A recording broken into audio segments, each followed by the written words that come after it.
transition from the clay-rich rocks or mud-rich rocks into the very resistant sandstone that's able to move pebbles like this.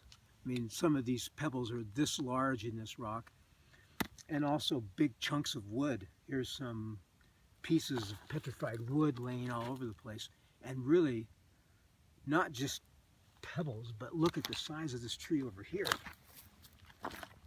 So this is a petrified log. It's actually at least this wide, okay?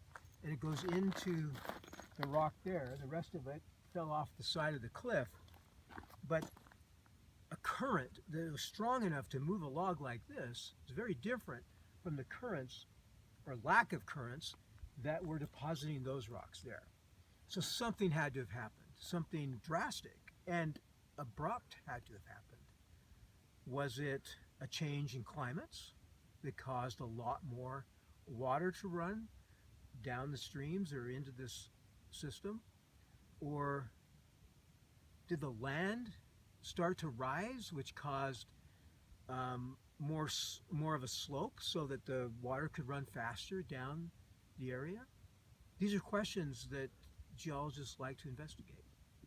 And there's clues all over the place, especially if you follow this rock throughout the region and see how it changes and what clues you can find as to where did this tree come from? Where did these pebbles come from that are in this conglomerate? Those are the kind of things that make geology fun, because we reconstruct, we kind of retell the Earth's story using the clues we can find in the rocks and in the landscape.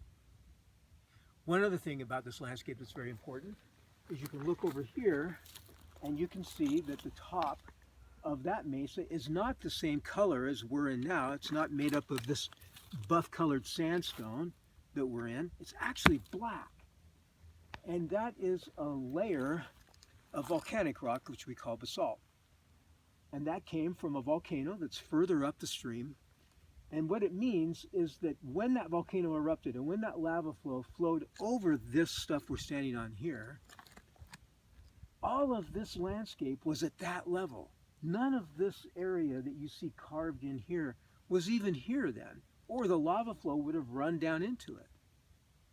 So we can get an age on that lava flow, and then we can say, well, since that lava flow capped that rock, all of this other stuff has happened, so we can determine kind of what the rates are. In this case, that lava flow is 500,000 years old, so this entire thing here took 500,000 years to carve.